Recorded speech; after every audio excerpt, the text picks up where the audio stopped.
चलें अब किस टीम की क्या पोजीशन आई है, कौन सी टीम नीचे आई है। मुल्तान इज ऑन टॉप है, 5 मैचेस खेले 5 जीते हैं जहाँ। इस्लामाबाद यूनाइटेड का दूसरा नंबर है, 5 मैचेस खेलकर 3 जीते हैं इन्होंने और 2 मैचेस हारे, 6 पॉइंट, लेकिन बड़े बेहतर रन रेट के साथ। फिर लाहौर कलंदर्स हैं, पॉइंट सेम है लाहौर इस्लामाबाद के, लेकिन लाहौर का नंबर नीचे है।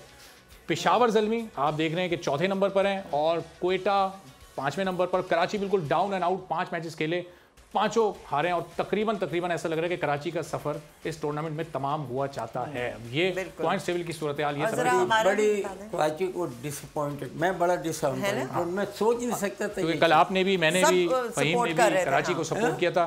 नहीं ठीक है, क्योंकि इनकी अच्छी टीम नहीं, कल नहीं किया था, उससे पहले I started with Karachi. Karachi king की टीम अच्छी थी, मगर मेरा कहने को आप कम से कम पॉइंट 2 या 3 तो होते हैं ना। इसमें तो आपको डिसअपॉइंट के सारे मैच जो है आपका, तो यानी कि फिर कौन सी टीम हुई एग्जैक्टली यानी कि लड़कों ने या तो है ना फुलफिल नहीं किया, जो प्रोफेशनल की तरह नहीं खेले, आपने मैच नहीं जीता, कोई कहीं तो इसको ऑल ओवर पूरी टीम जो है ना वो है ना इसकी जिम्मेदार। बिल्कुल, हमारा भी जरा दिखा दें हमारा प्रेडिक्शन स्कोर जनाब, जरा दिखाएं कि हमारे पॉइंट तो आएंगे, मारिया का 1 पॉइंट और बढ़ गया होगा और ऊपर से ऊपर जा रही हैं। फहीम आज आए ही नहीं, कराची हार गई तो वो आए ही नहीं। एक और मैच जीतकर आप डबल फिगर्स में चली जाएंगी, आपके 10 पॉइंट्स हो जाएंगे। अभी आपके 9 है, फहीम के 7, जावेद भाई और मैं बिल्कुल हम साथ हैं। हम दोनों के मिलाएं तो 10 बन जाएंगे। वैसे भी बोला हम साथ